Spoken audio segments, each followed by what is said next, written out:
You're listening to the Comic Crusaders Podcast. I am your host, Al Mega, CEO of Comic Crusaders and Undercover Capes. In this show, I'm sitting down with creators from all walks of life to talk about inspiration, process, the lessons they've learned, and a whole lot more.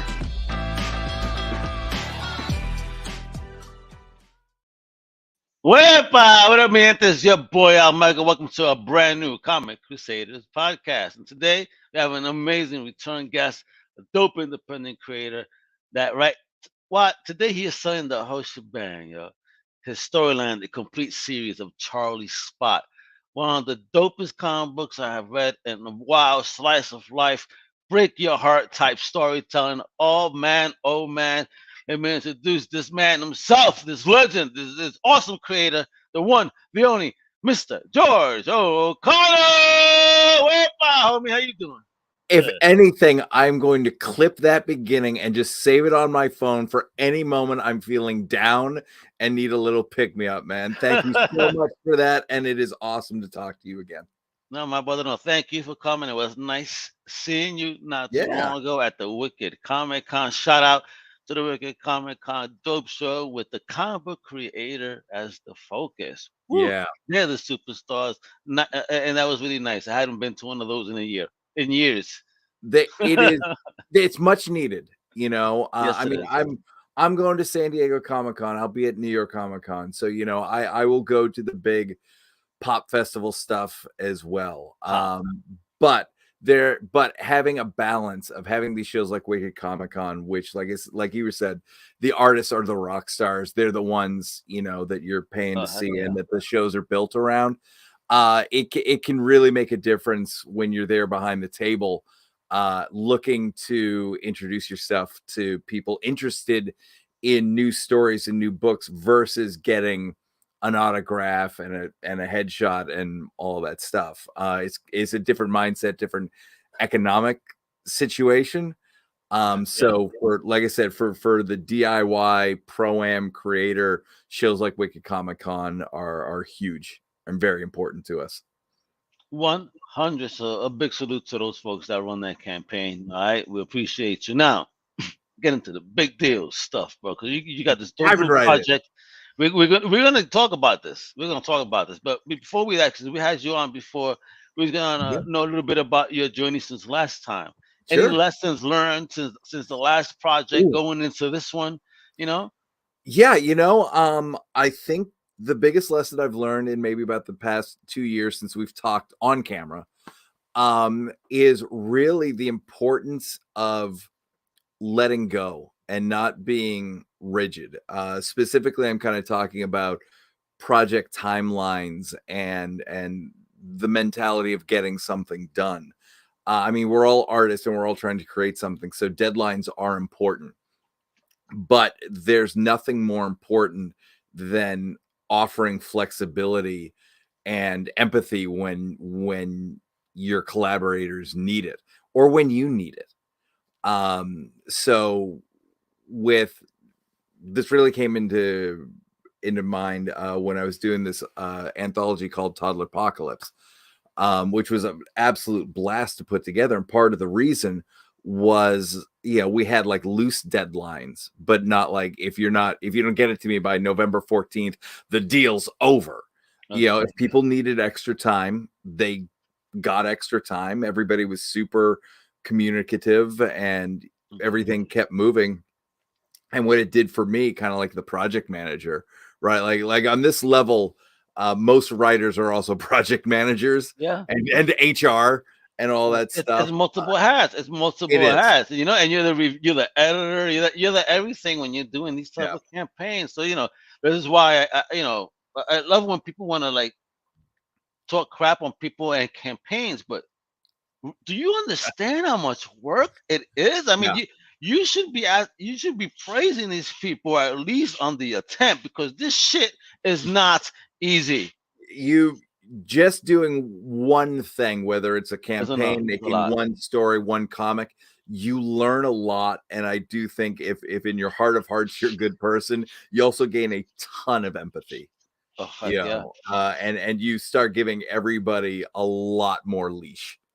and forgiveness. And so, so that project, but it worked out. It worked out great. I could not have asked that to work any better. In the grand total, 6 different illustrators, 4 different colorists, 1 letterer, and that's a lot of moving parts. And but it all came together beautifully. And by the end of it, I wasn't stressed out. The shoulders were as low as they could be throughout the whole thing, because it just went in with the mentality of it'll be done when it's done. And again, that doesn't mean I'm sitting back and just, I'm not putting any effort in. I'm not being proactive at all. I'm not proactively talking to everybody, and they're proactively talking to me. What it is like, hey, if somebody gets sick, give them the 2 weeks so they can rest. Let them heal. Somebody's kid is going through a thing, give them the grace to go through the thing. If life just gets lifey, life gets lifey. No one's doing anything wrong.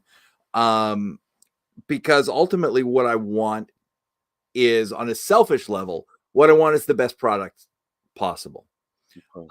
And I believe the way you get the best work is you treat people as best as you can. You give them the time they need to not only create, but also to rest, because ultimately, hopefully what everything I create and create with other people is, it's a business card to get the next gig. And no one's going to care, oh, well, I had to pull 3 all-nighters to get this in on time. What they're going to care about is, it kind of looks like crap. You don't get grace for stuff that didn't come out as good as it can be. Yep. You get grace if you need time. And ultimately, like, when you think about it, I'm really the only one that knows, we missed our first deadline. Nobody else knows. All they know is the book that they got looks damn good. Yep. And maybe they're going to reach out to Justin Birch to letter it. Maybe they're going to reach out to Leslie Atlansky to color it. Or, Clay McCormick to draw for them, Fernando Pinto, all these people. And that's ultimately, what they want. Or, again, let's make it selfish, because this is it's an interesting teeter-totter to play with, like the grand scale of, like, I want everybody to shine. I want to shine too. So, you give somebody a great looking book. Now I've got their confidence. And they're more interested in what else is on my table. Hell yeah! Because George's people be doing some shit, son. You gotta check this out. I get it. Every now and then, I'm not good at it, but I'm trying to get better at it. Every now and then, I will look at kind of like my convention setup, and like, there's not a wasted half an inch on my table. You must have learned from Arthur Saddam, that's for sure. Because he stuffs a table. You can't even breathe on his. Well, yeah, it's 13 years, 6 different projects. And that table's full, and it's full of stuff that I'm still passionate about, from the first book we did 13 years ago to Charlie Spot, which is, technically the newest thing. Like, I'm proud of them all, and matching the right book with the right reader every time it makes me very happy. I don't get sick of it. Excellent. Check this out, folks. I'm telling you, you're gonna see, because this book is gorgeous. I had the honor of reading it in advance and getting my heart shattered. When you get to the end, you're like, what? Wait, what? Mm-hmm. Oh, great story throughout, though. This is the whole thing. You having this amazing ride. Like, and again, it's a slice of life, but it's fun. And then you get to this moment, you're like, oh shit. And it gets real. Yeah, you're like, whoa, man. And a big salute to my boy Buddy Young, that had the opportunity as well. And he's the host of the No Price Podcast. And he told George, folks, that this book made him cry. Understand? He got emotional. He got very emotional. Bud was one of the early acolytes for Charlie Spot. Like an early, I would almost call, super fan of it. And to see how it hit him, and what he took away from it, and then the way he just talked about it, was a lot. incredibly inspiring and energetic.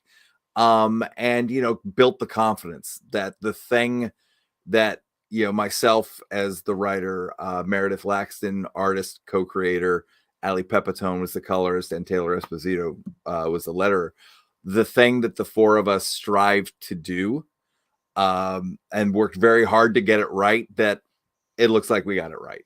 The thing we were trying to accomplish, we accomplished, which you never know until the end, until you start sharing it with people, until you're in 2.5 years and, all of that stuff. So to get that, like I said, that early strong reaction from Bud was wonderful. So let's start getting into it, folks. Yeah. It is a Kickstarter, and this baby is live now. Yeah. And there's the video attached. Actually, let me remove this because there's always a problem, right? There's always got to be something. So I just got to make sure that I am, in fact, sharing audio, because we got to make sure we're going to hear it. Because, if George put any music, we got to hear this music, baby. All right, so let's go, folks. Cool. Check it out.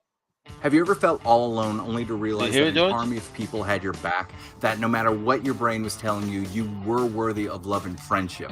Have you ever wanted to go on an adventure with someone in a bear suit? If you have, Charlie Spot is for you. Hey, I'm George O'Connor, and along with Meredith Laxton, Ali Pepitone, and Taylor Esposito, I want to introduce you to the world. Charlie Spot is a 4-issue series about a homeless veteran has his prized spot in the city park stolen from him, and the increasingly bizarre journey he goes on through the city and the evil suburbs to figure out who stole his spot and how he can get it back. Along the way, he realizes that the people around him and the park are literally and figuratively more magical than he ever realized. Beautifully bringing Charlie's world to life is illustrator Meredith Laxton, colorist Ali Pepitone, and letterer Taylor Esposito. If you're a fan of Terry Moore's Strangers in Paradise or Motor Girl, or Scotty Young's Middle West or Fuck Fairyland, if you enjoy stories that can be funny one moment and then hit you right in the feels in the next, this is for you. When the series was released, Comic Book Resources named it one of their comics to read if you're sick of superhero comics. It was a huge compliment and validation to be mentioned in the same breath as Saga, Something is Killing the Children, and Strangers in Paradise. But we ran into a good problem to have. We sold out of the first issue, but we still have a bunch of 2s, 3s, and 4s. This campaign is going to help us reprint the first issue so we can keep Charlie's spot in the world and bring it to conventions for other people to discover, and this is how we're going to do it. For the first time ever, you can pick up the entire series in one shot. Both cover variant sets will be available. Cover A is by Victor Alpi and Meredith Laxton, and the interconnecting cover B variant by Meredith. Plus, we're creating a brand new variant cover for the first issue by artist Fernando Pinto and colorist Ellie Wright, and it will only be available through this campaign. You can also pick up a collectible soft enamel pin of Charlie Spot's bear, and you can dive into my back catalog and check out some of the other books I've worked on and co-created. And Meredith has made 4 pages of original art available to our backers. You'll also find an extensive add-on menu so you can customize your rewards, add extra copies of the series, Fernando and Ellie's cover, pins, graphic novels, however you want to shape your perfect rewards package. What? I love Charlie. He's passionate but reserved, kind of standoffish and broken, but he's not defeated. I think he's a wonderful reminder that we're never as alone as we think we are, and that sometimes to go on a great adventure, all we need to do is turn around. So, on behalf of Meredith, Ali, Taylor, and Charlie, I hope you'll join us on this adventure. Thank you.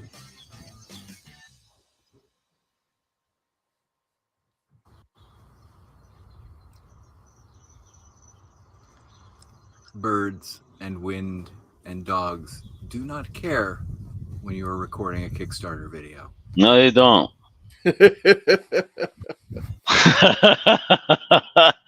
Great video. Holy smokes, folks. There you saw. Let me show you this real quick before we put our mugs on camera. 17 days to go with 110 backers currently. He was looking for $2,000 and is currently at $4,364. Over 2 times what he wanted. Wonderful, wonderful thing. Yo, all right, my brother. Congrats. Tell us, folks. Tell us to share with the people where the story comes from, bro. Because wow, I love that. Like, the slices of life keeps growing. And I think it's important because it goes to show how valuable comics is, right? As a storytelling machine, it's not just superheroes, it's not just science fiction, it's not just monsters. I mean, you could tell a tale like this and be thoroughly enthralled in it, and you don't put it down, and then you get hit in the field several times, you laugh several times, you are curious because is this fucking bear real? Because you fucked me up, I'll be honest. When I seen some scenery, I was like, wait a minute. So talk to me, where's the story come from? So for 10 years, I worked in downtown Boston, took the train in and, literally walked the same path to and from work for 10 years. And after a while, I never knew if they were homeless or if they were busking or whatnot, but there were a handful of people that over like that 10-year period were in the same spots on my route, every season they were still there. And like I said, after a while, the writer brain takes over and you're like, all right, there's got to be some system that says, this person's always going to be in this corner and this person's always going to be between these two shops. Like there's drugs, bro. This is my corner, bro. You can't beg here. Right. So there's got to be something. There's got to be some, gentleman's agreement or whatnot. And so I just started kicking that idea around. And the more I thought about it, what really came to my head was like, oh, I'm the interloper here. I come in at 9, leave at 5:30. The people I'm walking by every day, this is their home, right? Like this, I'm invading their space every day for 10 years. So that got me thinking about just like worlds we don't see. And this is where, kind of to your point, maybe it could have taken more of a sci-fi take on it, maybe a supernatural take to it. I almost waited for that, to be honest, because I didn't know what I was diving into. This is why I love indie. You dive into it fucking blindly. You have no idea what you're going to be reading. And I'm here waiting for this turn because I'm starting to see all these characters. Like this world, starting to come to life before my eyes as I read. So I'm thinking, oh shit, they're going to take a turn. But man, no, it's just a great story that just great storytelling. Like fuck, I can't say anything else, George. You really create something special here. Thank you. And again, I mean, so much of that praise has to go to Meredith, Allie, and Taylor. I mean, this will happen 94 times as we talk. We know how we are. Here's the first of probably many tangents. I mean, Meredith could not have been a better collaborator and co-creator on this book. One of the reasons I love comics so much is that to make a great comic, you have to be a good collaborator. And I love seeing ideas start as one thing, as then as everybody brings their expertise and their ideas and their storytelling talents to it, it becomes bigger and it changes. And that's the stuff that gets me excited. Seeing what Meredith not only brings to the story, but then the visual storytelling to it, right? Like there's the influence of what goes on the script, and then you hand it over to her and her expertise of acting and camera angles and visual dynamics and all that, and it goes to a whole new level. Then you bring in like Allie, and now the thing is popping off the page, and what Meredith and Allie both did together and, on their separate expertise this is kind of a book that there's a magical realism to it. We wanted to create very grounded characters, but play in that idea of like, to the audience, when you go through Central Park, when you go through Boston Common, where you go through your gathering places, you don't know what's really going on. Like I said, there's this whole world, whole community that you don't even think about, but there's action and adventure and stories and humanity going on over there. And so we play with that magical part of it, like, you know, that this park is magic, literally, and figuratively, and sometimes literally. Yeah, I mean, it becomes apparent in a particular scene in the story. This isn't giving anything away, but when homie has to go to the other side of the park, and they make this thing look like it's the biggest deal in the effing world. But if you look at the map of the park, it's like, dude, it's like not even a half a block away, or two, a block and a half. Like, come on. But it's wild that in their mind, no, this is like a kingdom or some shit. Whoa. Yes. That I'm so glad you brought that up. Yeah, what we kind of play with in this story is this park is kind of divvied up into different sections, and there's a page, and the preview page is on the Kickstarter page as well, where we kind of play with the map in kind of a D&D format, where our jugglers have one kingdom, and our break dancers have another, and all these different groups have kind of split up the park. We whatever, Game of Thrones, we've split up Westeros into all these different territories, and there is something about going from one territory to another that we play with. Again, magical realism, like, you get it, but then we heighten it. And what Meredith and Allie did was, when it's supposed to be grounded and real, it feels grounded and real. When it's supposed to feel ridiculous, it feels ridiculous. And when it's supposed to break your heart, it breaks your heart. And the few times we do let the magic out, it explodes off the page. And that's the magic of collaboration, of bringing, I will never know more about visual dynamics as Meredith. I will never understand color wheels as much as Allie. So for me, the best way to collaborate, whether it's in comics or I'm also a musician, so with my bandmates, really anything collaborative, is you paint a target, you set up the guardrails, and then however they want to get to that target, just let them. Because you'll be there to answer any question, be there to nudge a little left or a little right if they start hitting the guardrails, but let these experts be experts, get out of their way, and let them do their thing, because that's how it becomes more, right? That's how the idea gets expanded and elevated. And that's also, I truly believe, how you get the best work out of people, because they feel free to try things, to experiment, to bring their own lived experiences in, to bring their creativity in, to bring their experiences in. And they have the freedom to do that and not worry about, is somebody looking over their shoulder expecting something from them. It's like, no, there's the target. I trust you. I think that's it, is that I trust you.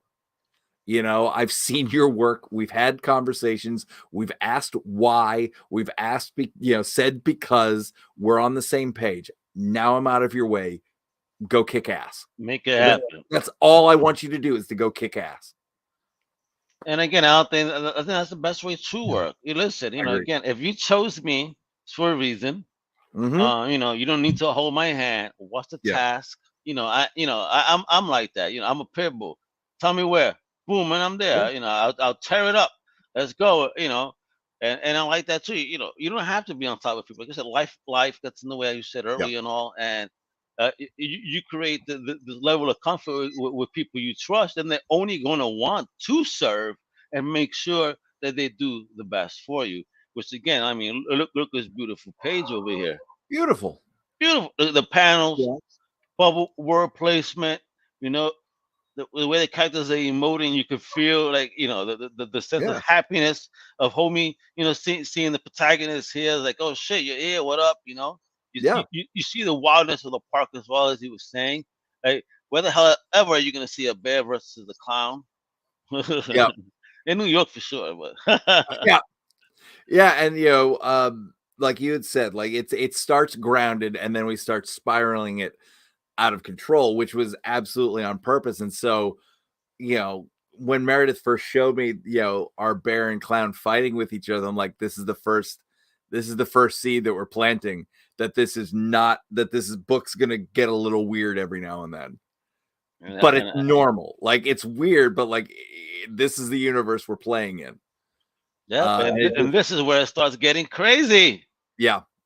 In the story, it gets really wild because, like, there was an incident that happened to my man, and now he's back at the park, and things are not the same. Yeah, I mean, this isn't spoiler stuff. I mean, this is all kind of set up. So the way we start our story is Charlie, as far as anybody knows, is a homeless busker selling his paintings. Like I said, it's a mix of Boston Common and Central Park, so that big green area where it's a mix of people going to work and vacationers, so that type of cross section of people.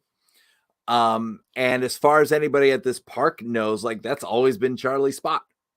He was there before I got there. He's going to be there after I get there. Homeless veteran. He really doesn't talk to anybody, doesn't bother anybody. So let's just leave him. Just let him be. And at the beginning of the story, he has a heart attack. That's kind of our inciting incident of it all. And so he is taken off his spot, literally. And the story really starts when he gets back a couple weeks later, and the park is in complete chaos because he left, and his spot has become the epicenter of a turf war between all these different rival busking groups, because, as it turns out, it's the best busking spot in the park.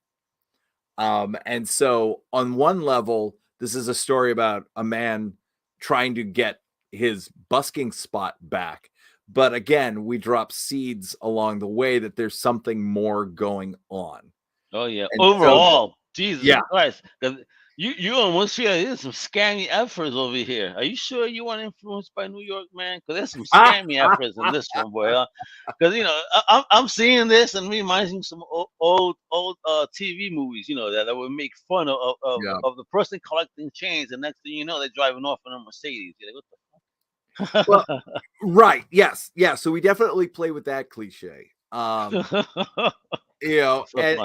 peel it back to see how that layer makes everything more complicated. That was really you're a sick bastard, bro. I almost feel like did you try to pull this off as a business? No, but when they do say write what you know, I know is the day job is I'm an advertising copywriter.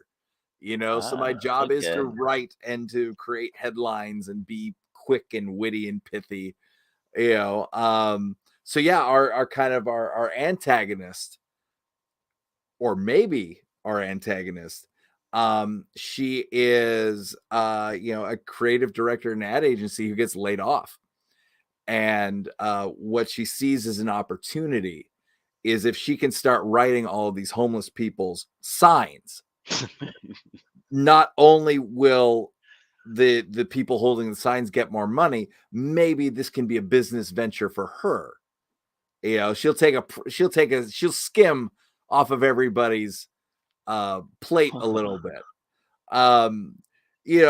Which I like. When it kind of popped in my head, what I liked about it is, on the one hand, well, that doesn't sound so bad. I mean, it doesn't sound far-fetched at all, yo. They're like the Park Mafia. Right. Like, well, okay, if everybody's making more money, that's not a bad thing. That's not so bad. And I mean, and you know what? Anybody in any, should get paid. If they're good at something, they should get paid. But there's something weird about essentially, like, you're trying to you're monetizing the homelessness. Put a mafia spin on it. It feels kind of homeless. It's dirty, dude. It's fucking mad dirty. And then when I was thinking, because again, you gotta remember, I'm from New York. So the whole time, I'm like, wow, this is the scammiest shit I've ever heard of. Right. And why has no one done this in real life that we know of? Yeah. Because maybe they're that good, we haven't caught them yet. Right.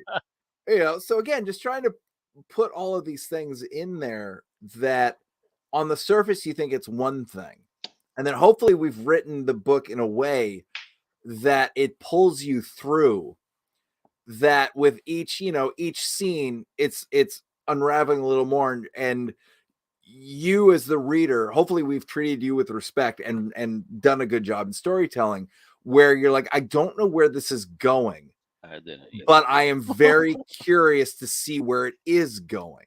That was kind of the and you won't put it down.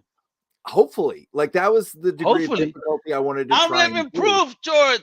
I could not put that shit down. I'm working on myself, and I'm not quite there yet. But I can at least say hopefully. Yeah, you got something great here. Come on, man. This many projects in, bro. You're a veteran already, bro. You've earned more than your stripes, and this is why this is so good, because it's nice to hear your side of it in the creation. You could tell all that love that went into how that worked, how you building a very solid foundation really shows in the work. I'm telling you. I'm almost wanting to step away from my superhero comics, and just read more of this kind of stuff, because it's just so interesting, and it's just you connect as a human being on some real level. Thank you, man. I mean, that's kind of what I wanted to do. Like, the universal truth that I wanted to dive into this is we have all not been at our best and thought, you know what, maybe I should just step away and just let everybody not have to deal with me anymore. Whatever stuff I am going through, it's not fair anybody else has to deal with it. And you know what? Maybe they don't care either. So, I'm just going to step away, wall myself off a little bit. It'll be better. And so, we've all felt that, whether we have lived a charmed life or, the homeless veteran route that, our fictional Charlie took. We've all felt that way. And I think we've all hoped that at our lowest we would kind of realize we weren't as alone as we thought we were. And sometimes to realize that, you have to go on a ridiculous adventure with people, with clowns and people in bear suits and improv actors around, your local slightly magical city park. And here goes the map that George was referencing before, as you could see. Sections. Again, the love I have for comics and why I keep coming back to it. You work with somebody like Meredith and you go, I'm thinking if it's it's a D&D map of the park and we're splitting it all up. And then a little while later, you get an email that says like this. And you're like, oh my God, not only like that, but that is 10 times better than I had in my head. It is everything plus. Beautiful. The Uber of comics, best delivery ever, right? It truly the best thing with working with artists is the new page email. It's just the best. And I just love the approach, great use of panels, varying sizes, my eyes widen and shrinking, move around. Like even here, very cinematic in sense. Yeah. Walking away and homie's like, I gotta follow you. You follow that so well. Those are some of my favorite types of panels. I do love a good the camera stays still and the comedy is happening in staying still. And again, all props to Meredith, being able to move. Yeah. This just reminds me of all the ridiculous skills you learn when all you want to do is write comic books. Now I know how to make a GIF in Adobe Photoshop. Oh, snap. Watch our world.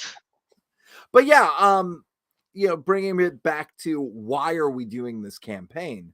I had mentioned in the video, but when we released this book, right at the end of 2021, and the rest of the issues came out in early 22, we ended up selling out of the first issue, both cover variants A and B, which is fantastic. The hiccup is that we still had 2s, 3s, and 4s left over. Now you have incomplete sets. Right. Damn. Right. Like having a bunch of ones left over, you can work with that. Having a bunch of 2s, 3s, and 4s, that's a problem. And you know, on this pro-am level, you have to make smart financial decisions because it affects a lot of people. Like, you know, my wife and son, like, you know, we got to pay the mortgage. You know, the kid wants to go to McDonald's every now and then.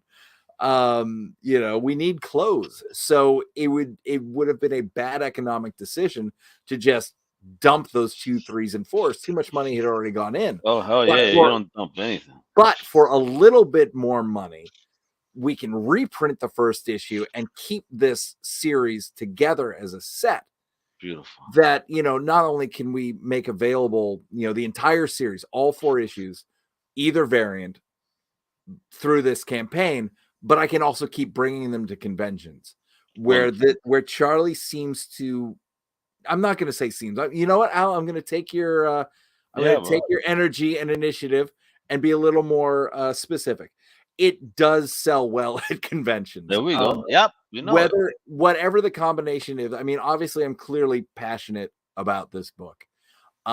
So whether it's between my passion, the hook gets people, Meredith, Allie, and Taylor, like they open up this book and they're like, oh, this is a pro book. You know, yes. It might be, you know, at an independent writer's table, but like clearly there is talent and care and professionalism that went into this book. Well, every pro started as an indie. 100%. So you know what I mean? So, you know, whose table you see today, it's going to be the superstar who you're going to be sweating tomorrow. So, I mean, treat them well now, you know, and be part of their journey and celebrate them and support them as they reach those next tiers in their stories. So that way, when you see them at a con years later, they're going to remember you as being one of those first true believers.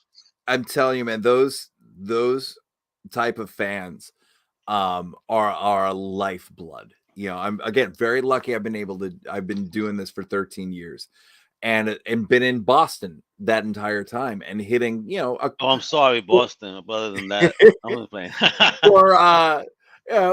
For 13 years, there's been kind of like this core group of conventions that I've been going to. So that's 13 years of hitting the same place over and over again. And getting to see people over years and years. I mean, you've been seeing my mug for about 3-4 years now. More than 5, that. Right? I just passed by your booth because I didn't know who or where anybody was, and all I hear is a voice. Oh shit, George! I was so happy to see it and connect with people, man. Yes, and it's huge. You know, seeing somebody go from like somebody just walking along and sparking a conversation to there are people who for 7 or 8 years, it might only be a 15-minute conversation once a year, but we've been having that 15-minute conversation for 8 years in a row, you know, and that stuff matters. Yeah. You know, because so much of this is mental. You're never going to forget Bud, that's for sure. Oh my God, yeah. Absolutely. Like, you know, to make that emotional connection, right? To see somebody step up for you on your behalf for no other reason than he believes in you and that book. That means the absolute world, right? Like, again, going back to when we're feeling down, you know, when I'm sitting here going like, why keep going? No one gives a shit. No, I know for a fact people care because I've had these conversations. They are friends now, but they didn't start out as friends. They weren't family. They weren't looking to get anything from me. Whether something personally or creatively connected with them. And they're like, I want to keep following you. I want to keep connecting with you. That's real. And that's so important to go fight against the intangible stuff that comes out of our brains because brains are stupid. Mm-hmm. Yep. Sometimes, our brain gets in the way for sure. Especially for men, we have to fight two different brains a lot of the time. So they don't even understand, how hard our journey is. Yeah. And look at these images that I've been showing off here. But this is Comic Experience. Great spot. I've spoken to so many amazing creators from Comic Experience as well. And look at what are these? These covers or prints? Yeah, what are we getting here? So this is the variant B's. If you scroll up real quick, I'll just kind of do like a walkthrough of the covers. So when we went to the direct market with Comics Experience Publishing, CEX Publishing, we were looking to do two variants. So the first one is what we're looking at here, kind of more of a traditional comic book cover. And these were created by Victor Alpe and Meredith Laxton. Okay. When we're kicking around what the variants could look like, and that's where you scroll down to that, Meredith had this fantastic idea. When you read the story, you'll see that Charlie, one of the things he does is he paints as kind of PTSD therapy. And so Meredith had this idea of what if I were to paint what I thought Charlie's paintings looked like. So what we're seeing here, she actually painted those. Those are her watercolors on paper. The only thing photoshopped in all of this is the Comics Experience logo. Okay. Everything else she set up practically to look like like a DIY art installation. So basically, she is Charlie in these covers, and we are experiencing the artwork of Charlie. Yes, in these covers. Yeah, and this variant B, if you lay them all out, they're all strung together with twine and clips. And it looks like I said, a little DIY art gallery. Yeah, I know. I've seen them in the village back in New York. I know what you're talking about. Yeah. Yeah. And then so again, kind of tying into what we were talking about, that I'm very lucky that I have, this group of friends and family and people who dig what I do and want to support what I do. That to make sure they had something new for this campaign as well is got together with artist Fernando Pinto and colorist Ellie Wright to create a brand new #1 variant. And that's what we're seeing right here is Fernando and Ellie's thing. And the other thing I wanted to do, not only do I love Fernando and Ellie, they were both part of that Toddler Apocalypse anthology that I was talking about. And so not only did I want to work with them again, they are the artistic creative team on this new project that we're working on right now. Jesus Christ, George, you don't stop. I can't. I can't. Creativity is what I care about.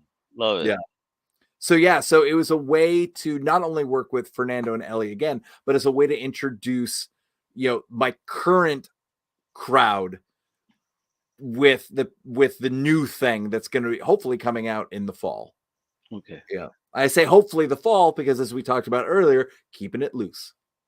It'll be ready when it's ready, and it'll be awesome because Fernando and Ellie are already killing it. It's gonna be a perfectly baked pie in your hands that you're gonna gobble up. All right. Yeah. So the comics, those are the core things that we're bringing to this. In the grand scheme, I wanted to keep this campaign kind of simple because it's a simple thing. I need your help reprinting the first issue. So let's not make it any more complicated than that, right? Like, help me reprint the first issue and I will get you the entire 4-issue series. You want something special? We've got a new variant for you. And then we're kind of diving into the vault a bit where I love doing enamel pins for these books. This is the fourth book I've done with enamel pins. I will do enamel pins to the end of the day. I love them. They're fun. I like them. So our person in a bear suit is our soft enamel pin from our original Kickstarter 2 or 3 years ago. We've got some of those Kickstarter variants available, one by Meredith Laxton and one by Jackie Morrow. So they're not, they're just wasting space, behind here. So let's get them out to people who will enjoy them. And then this is actually part of the campaign I have to update because as of a couple days ago, all 4 of Meredith's original pages have sold out. Oh, done. Wow. Yeah. So I gotta put little sold out stickers on that. But yeah, but originally, Meredith had made some of the pages available, and I am beyond thrilled that other people will be able to physically hold her pages. She only did, I think, 7. I think the first 7 pages of the book she did traditionally, and then she switched to digital for speed, really. But she held on to those original pages and have made them available. So, again, beyond my sheer joy of sharing Meredith's work with other people, one of the coolest things about Kickstarter and why I truly believe in the platform is one of those pages is going to Norway. And without Kickstarter, there is no way I ever would have connected with that person, halfway across the world. Awesome. I wouldn't have been able to share a story that I am incredibly passionate about with somebody in Norway.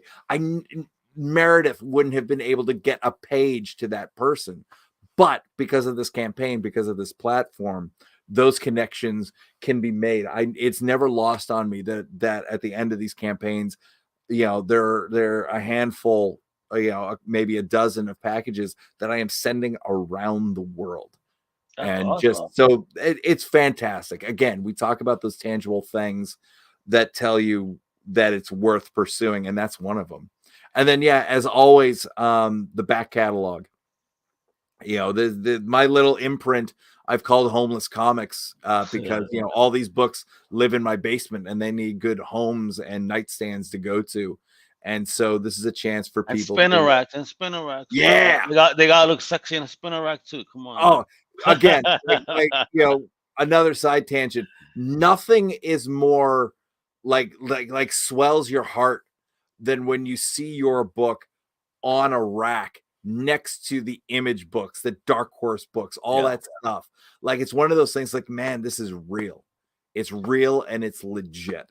I've gotten that comment from creators when I've posted, just content on Comic Crusaders, and they're like, "Oh, you sandwich between big 2 books?" I'm like, "Yeah, you have just as viable product. You're just as awesome. So why wouldn't I?" I mean, I know that there's some sites that are bougie and don't support indie like they claim they do, but you know what? We at CC do, all right? So it's the validation that comes from that, like I said, can't be overstated or underestimated. It's huge, and it's truly, I appreciate it. And I'm just going to say on behalf of all of, like I said, the pro-ams, and I've gone with pro-am instead of amateur, because like the people who do this, maybe it's not paying their mortgage, but they take it seriously. They are doing their best. I mean, they are we just sort of work, bro. We just sort of work. I mean, that's not, that amateurish indie, that everybody's seen that. Yeah. This is not that. and I like that. It is. You're professional. You're basically right there. You're on the verge. Why are you not professional? Because why? Because the big 2 hasn't scooped you? Ooh, no, you are professional now. I mean, you know this, being around creators and a creator yourself, professionalism isn't about the paycheck. It's the mentality. Yes. And and whether it's, a guest that's being flown into a convention with their hotel and travel paid for, or it's somebody driving 4 hours and loading in and setting up their own table, the professionalism is showing up with product that they care about, that they're passionate about, that they put their time and their energy and their money into, and then are going to turn around and make sure if you spend 3 minutes with them at their table that you had a good time at that 3 minutes, whether you walked away with something or not, you had a positive experience at a convention. That's professionalism. Yes. Preach. We need more of that. Thank you. And folks, just so you know, okay, I've been showing the Kickstarter thing off. I don't want to take too much more time with George. All right, but check this out. That's the Kickstarter link. It's also going to be shared below, so you click away because you have 17 days to go. And look, you could go in and pledge $10 without a reward because you don't need coffee that day from your Star Schmucks or whatever you want to call it. All right. But you know what? But if you really want something, you know, you can start as low as $5. You get a nice PDF copy of issue number 1, and once you get that, you're gonna want all 4. So trust you me, why spend the 5? Add another 10 to that. Spend 15. This is something you really do want to read. And if you're a digital fan, that's great. But you know, let's get it. Let's get some physical stuff on them shelves. You know, and physical stuff starting at $20, going all the way down. And you already lost the opportunity to get some sweet pages. So you know, don't waste any more time, mi gente. You know, look at all this awesomeness he has here. So before all this stuff starts going away, some are all gone. Some still have some availability. Make it happen, make it rain. It's a good week. I know it's a pig week. It was a short week, so everybody happy. So you know it is, all right. You know, Memorial Day price. Nah. Spend some of that money, all right, while you're still feeling good. And I will also tell you, thanks to the amazing, you know, backers that have gotten us this far, there is one digital bundle of comics that they have unlocked, and I am putting it together. So it's not confirmed, but is my goal very soon to lock in another digital bundle of comics when we cross the $5,000 threshold. So right there, if we just do the math, I mean, I'm aiming to get everybody $40 to $50 worth of extra digital comics on top of whatever you back. You know, and hell, man, for the 2 people that have come on board since we started talking, thank you very much. If you're watching this, thank you. And show some love. You could follow my man. Tell him how much you love the book. Got Lazy Horde on Twitter. Yeah. Okay, that's HORDE, in case it sounded funny. Horde with a D. Yeah, you gotta pronounce and spell that one real slow. I really didn't think that all the way through 13 years ago when I joined Twitter. Hey, maybe you were in a different business back then. Who knows? Hey, I've learned a lot since then. But to your point a little bit, you know, algorithms are, you know, at least in our creator world, are a big topic, right? Like every platform has just made it harder and harder to get the word out about whatever you're creating. Everybody wants to be pay to play. This is where the importance of people sharing, you know, the people that they follow. That's where I was going with it. Like, so even if you can't financially back this, you know, if it's me, if it's anybody else, you know, sharing something is powerful. You know, Al, kind of like what we were talking about earlier, like you can say this is a great comic book. I have to say if we did it right, because it's gross. It's gross. It means, well, you know, let me reverse it. It means more coming from somebody else. Yeah, I get so it. You know, the royal you finding a campaign, finding an artist, you know, finding a thing that you are connecting with. You sending out that, you know, Instagram, Twitter, Facebook, TikTok, whatever, you sharing it is incredibly powerful and should never be understated about how powerful it is and how much is appreciated. Again, at this DIY, that organic love, organic love, you know, it wasn't forced upon. It was something that truly comes from the heart because I don't know you from a hole in the wall, but I love this goddamn project and I want everybody to read it. So I get it, brother. I know exactly what the hell you mean, bro. And look, folks, talking about sharing, look right there. As he was saying, there's a Facebook button there, a Twitter button there. Share, you can even share it over email or embed it somewhere. Make it happen. Look, they give you the tools. So you love it and you're saying, damn, I can't, but that's it. Look, you got 17 days to go. So you're going to get a check in between there. Don't bullshit me now. And I got to be real with these folks. They're going to bang themselves on the head if they don't pick up this. You know what I mean? I want them to have a fun, good reading experience. Because everybody nowadays, you know, you go look at social media, you would think it's the end of the world, end of comic books. Oh my God. Yeah. No, there's so much good stuff out there. And this is one of them. Honest to God. I'm not saying it just because you're on my show. I mean, I spoke with Bud before we spoke. I said, I'm gonna talk. I read the book. I'm like, wow, I love it. He goes, oh my God, you know, we got into a conversation about the book like two fanboys. So you know, again, thank you for giving us that moment for us to further bond as friends, and and giving us such a wonderful story, bro. Just from a fan to a creator. Like I thanked you last time, I thank you again for creating something so beautiful, and I really hope that people can have the opportunity to have this in their hands. Now, you said you're gonna do cons, so if they can't do this, baby, now you will be doing some cons. Where can they see you next, and hopefully get their hands on some physical copies of this and your other titles? Fan Expo Boston, which is kind of really like our big hometown show. So we'll be there. Terrificon down at Mohegan Sun. Is there? Yeah.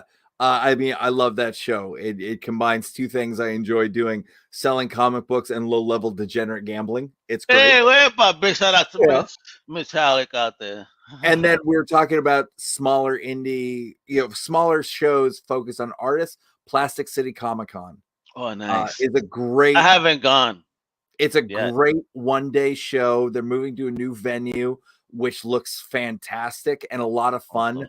That goes beyond, like, when you go to the show and you've talked to everybody and you've done the show, it's in a venue that you could spend another couple hours enjoying. So like they've really upped the bang for your buck with this year's show. And Keith Gleason is the guy that runs Plastic City. And my God, that's an independent creator right there who 100% deserves everybody's support. Send them my way, George. If you know him, I got him.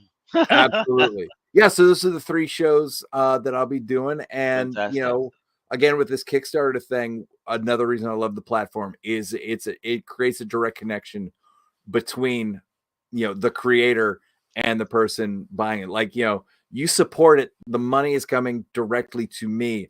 I am bagging the books. I am signing your books. I am putting them in the mail to you. So there is nothing more important than making sure these books get to you, when I promise they'll be done and that they get there safely. Because what other business does the creator actually do all that work? Yeah. I have been DIY since the first band I was in when I was 16 or 17. So it's just part of my DNA at this point. So at the next time at the George O'Connor booth, I need to see you do a performance, rock out and bring attendance to the table, or maybe write a song about the comic books, and tell the story in song. Come on, bro. Absolutely. All right, folks, for real, check out the big homie George. This is the man. Really wonderful energy at all the shows. You can see wonderful creator, knows how to treat his team, and deliver campaigns. Unlike some people that I know, he knows how to deliver them in your hands for you to enjoy. So there's 3 things I want you to do. Check out his amazing website, homelesscomics.com.